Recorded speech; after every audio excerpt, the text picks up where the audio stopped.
Assalamualaikum dan salam sejahtera. Bersama saya Reza Roslan dalam 15 minit MMTV edisi 12 September 2023. Kita ke berita utama. Polis Diraja Malaysia PDRM sekali lagi akan merakam percakapan Tan Sri Muhyiddin Yassin berhubung kenyataan berbau 3R, agama, bangsa dan raja berkaitan orang Melayu akan hilang kuasa ketika kempen pilihan raya kecil PRK Dewan Undangan Negeri Dun Simpang Jeram Johor. Ketua Polis Negara Tan Sri Razaruddin Hussein berkata kenyataan pengerusi Perikatan Nasional PN itu akan diambil Unit Siasatan Jenayah Terkelas USJT Bukit Aman pada Khamis ini. Jelasnya pihaknya sudah membuka kertas siasatan susulan satu laporan polis yang diterima pada 7 September lalu. Siasatan dijalankan di bawah Seksyen 4-A Akta Kesalahan Pilihan Raya dan Seksyen 233 Akta Komunikasi Multimedia 1998. Terdahulu pada 3 September, Muhyiddin didakwa mengeluarkan kenyataan berbau perkauman dalam ceramah kempen Dun Simpang Jeram. Antara kenyataannya, Melayu pada hari ini tidak lagi menguasai kerajaan, maknanya orang Melayu sudah hilang kuasa, sedar ataupun tidak, betul ataupun tidak. Turut dimuat naik video ucapannya oleh Facebook Parti Islam Se-Malaysia PAS Pusat yang mendapat 3,100 like serta 142,000 views. Bekas Perdana Menteri Datuk Seri Najib Tun Razak dan bekas Ketua Pegawai Eksekutif 1MDB Arul Kandasamy kekal bebas daripada tuduhan membina laporan audit One Malaysia Development Berhad 1MDB bagi mengelakkan diri dikenakan tindakan undang-undang. Ia selepas Mahkamah Rayuan hari ini membatalkan dua notis rayuan pendakwaan selepas gagal memfailkan petisyen rayuan dalam tempoh yang ditetapkan. Hakim Datuk Hadariah Syed Ismail yang mengetahui panel 3 hakim Mahkamah Rayuan menyatakan berdasarkan kronologi terdapat 3 pengurusan kes dan pendakwaan telah diingatkan agar memfailkan petisyen namun telah gagal untuk mematuhi perintah mahkamah. Pada 3 Mac lalu, Hakim Mahkamah Tinggi Muhammad Zaini Mazlan yang kini Hakim Mahkamah Rayuan melepas dan membebaskan Najib dan Arul Kanda selepas mendapati pihak pendakwaan gagal membuktikan kes prima facie terhadap mereka. Mahkamah pada tarikh tersebut turut memutuskan bahawa Arul Kanda layak mendapat sijil indemniti yang menghalangnya daripada dikenakan sebarang tindakan undang-undang. Pada 12 Disember 2018, Najib dan Arul Kanda didakwa buat kali pertama di mahkamah, namun pada 14 Mac 2019, kes itu dipindahkan ke Mahkamah Tinggi untuk dibicarakan di hadapan Hakim Muhammad Zaini Mazlan. Setiap agensi kerajaan dicadang menyemak semula projek yang tidak memberi kesan kepada ekonomi negara.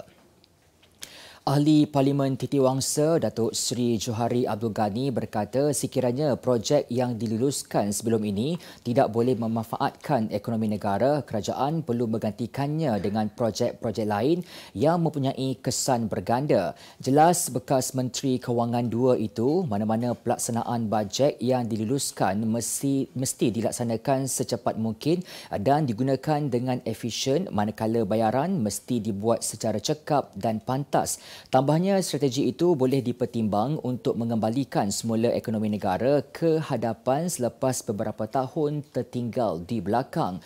Johari berkata Kementerian Kewangan juga perlu memantau secara rapat akan syarikat-syarikat yang culas membayar cukai kepada Lembaga Hasil Dalam Negeri LHDN bagi membolehkan kutipan cukai dipungut dengan cekap dan dipulangkan semula demi manfaat rakyat negara ini.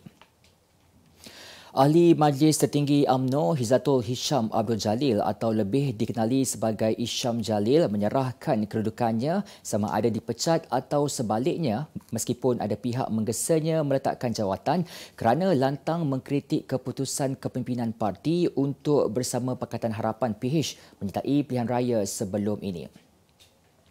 Malah dakwa Isyam berkemungkinan terdapat beberapa lagi ahli UMNO akan dipecat dalam mesyuarat itu nanti. Menurut bekas Ketua Penerangan UMNO itu, beliau tidak akan meletakkan jawatan kerana dipilih oleh akar umbi dalam pemilihan parti pada Mac lalu. Menerusi satu hantaran dalam Facebook rasminya semalam, Isyam menyatakan terserah kepada kepimpinan parti dan majlis tertinggi jika mereka mahu memecat beliau. Tambahnya lagi, beliau berjuang dengan ikhlas kerana agama, bangsa dan tanah air, bukan kerana kepentingan peribadi. Utusan Malaysia dan Cosmo melancarkan satu lagi produk terbaru. Apa yang ada dalam Iklanega? Ia adalah platform yang tepat dan efektif untuk mengiklan antaranya pelbagai jenis notis, cautan kosong, hartanah, tender, kenderaan, mencari wali atau waris dan pelbagai lagi.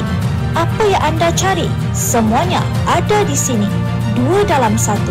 Layari iklaneka.utusan.com.my. Penyampai berita Raymond Goh atau nama Islamnya Muhammad Zaman Goh Abdullah dilaporkan meninggal dunia di sebuah hospital di Petaling Jaya pagi tadi. Berita sedih pemergian penyampai berita yang telah berkhidmat lebih 30 tahun itu diumumkan sendiri oleh keluarga Allahyarham Raymond melalui sebuah kenyataan yang dikeluarkan. Dalam kenyataan itu, isterinya Faridah Teh dan keluarga memaklumkan bahawa Allahyarham Raymond pergi dalam keadaan tenang selepas bertarung dengan kesan serangan angin ahmar. Difahamkan jenazah Allahyarham disolatkan di Masjid At-Taqwa Taman Tun Dr. Ismail selepas solat asar dan dikebumikan di Tanah Perkuburan Islam Bukit Kiara. Terdahulu, beliau dilaporkan berada dalam keadaan kritikal selepas diserang angin ahmar sebelum dimasukkan ke hospital pada 30 Ogos lalu. Abang ipar kepada wanita yang dirogol secara berkumpulan di sebuah rumah di Wangsa Maju bulan lalu dipercayai turut terlibat dalam kejadian itu. Ketua Polis Daerah Wangsa Maju, Superintendent Ashari Abu Samah berkata siasatan mendapati suspek berusia 29 tahun tersebut turut merogol mangsa yang berusia 27 tahun itu. Susulan itu, pertuduhan sebelum ini dipinda di bawah Seksyen 376-1 Kanun Kesesaan dibaca bersama Seksyen 34 Kanun sama. Terdahulu, Ashari dilaporkan berkata 4 suspek berusia 25 hingga 32 tahun dipercayai terbabit dalam kes rogol berkumpulan pada 30 Ogos lalu ditahan dalam operasi khas pada 7 hingga 9 September lalu. Pada 8 September, abang ipar kepada mangsa didakwa di Mahkamah Kuala Lumpur mengikut Seksyen 109 Kanun Kesesaan dan dibaca bersama Seksyen 375-B Kanun Kesesaan. Beralih ke berita luar negara, seorang warga negara Malaysia berusia 25 tahun ditahan kerana dipercayai terlibat dalam kesalahan pengintipan dengan melakukan aktiviti risikan isyarat di Norway termasuk penyadapan wire tapping. Suspek telah ditahan oleh Perkhidmatan Persikan Norway PST yang bertanggungjawab mencegah aktiviti pengintipan di negara itu pada Jumaat lalu. Dalam hari itu, suspek turut menafikan dakwaan itu dan difahamkan perbuatannya dilaporkan tiada kaitan dengan Malaysia. Menurut pihak berkuasa, bukti menunjukkan bahawa kereta sewa suspek telah direkodkan kamera pengawasan dan pada masa sama pengintipan dilakukan berhampiran lokasi penting termasuk kuartus kerajaan, Pejabat Perdana Menteri dan Kementerian Pertahanan. Sementara itu, suspek yang merupakan seorang pelajar yang tidak berdaftar di institusi pendidikan Norway hanya berada di Norway untuk tempoh yang singkat. Tuduhan terhadapnya adalah berdasarkan Seksyen 121 Kanun Jenayah yang membawa hukuman penjara sehingga 3 tahun bagi individu yang mengumpul atau memiliki maklumat rahsia yang boleh membahayakan kepentingan asas negara. Presiden Uzbekistan Shavkat Mirziyoyev telah menandatangani pindaan undang-undang berkaitan perlindungan hidupan liar yang melarang penduduk negara itu untuk memelihara haiwan spesies seperti beruang, buaya dan harimau di rumah mereka. Larangan itu bertujuan melindungi alam sekitar serta memelihara dan mengekalkan biodiversiti. Ia juga menjadi asas dalam memastikan kehidupan stabil serta memelihara populasi semula jadi haiwan liar terutamanya spesies jarang ditemui dan terancam. Di bawah pindaan undang-undang baharu itu, rakyat tidak lagi boleh memelihara spesies haiwan liar dalam keadaan separa bebas sama ada dalam habitat buatan atau kurungan. Kemas kini pengetahuan anda tentang isu ekonomi dan pasaran. Merangkumi sektor hartanah, perniagaan, keuangan, komoditi, IKS, halal niaga dan dunia korporat. Sentiasa ikuti perkembangan ekonomi semasa di dalam dan luar negara. Semua informasi terkini hanya di hujung jari. Dapatkan edisi ringgit setiap Isnin hanya di Akhbar Utusan Malaysia.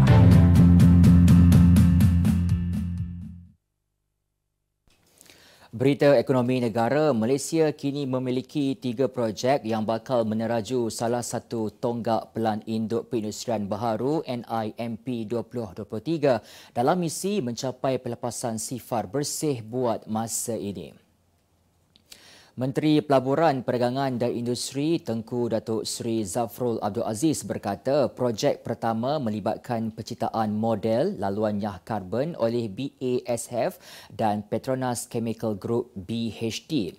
Projek kedua pula melibatkan penghasilan kenderaan elektrik tempatan oleh perusahaan automobil kedua Serenian Berhad Per2 dan diikuti projek ketiga di mana Petronas akan berusaha menghasilkan penyelesaian berskala besar untuk penangkapan, penggunaan dan penyimpanan karbon CCUS.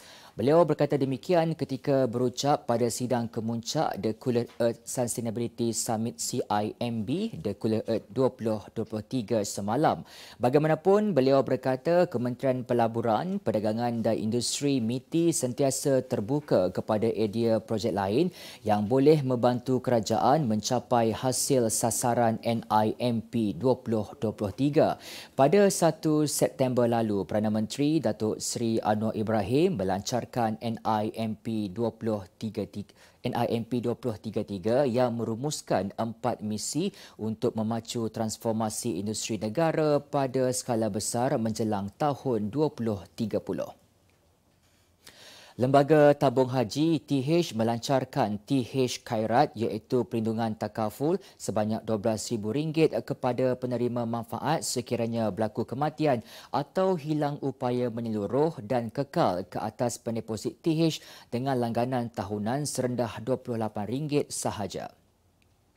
Menteri di Jabatan Perdana Menteri Hal Ehwal Agama, Senator Datuk Dr. Muhammad Naim berkata inisiatif ini adalah salah satu komitmen dan langkah proaktif TH untuk meringankan beban kewangan pendeposit TH selain menggalakkan umat Islam membuat persediaan awal daripada segi kewangan agar dapat memudahkan urusan waris.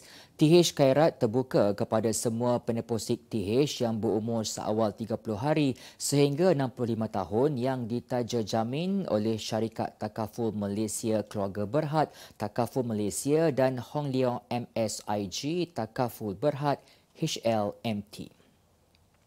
Kita ke berita sukan. Skuad bawah 23 tahun B23 bakal menampilkan skuad terbaik mereka bagi berdepan pasukan Thailand pada aksi terakhir kumpulan H kelayakan Piala Asia B23 di Stadium Chonburi malam ini.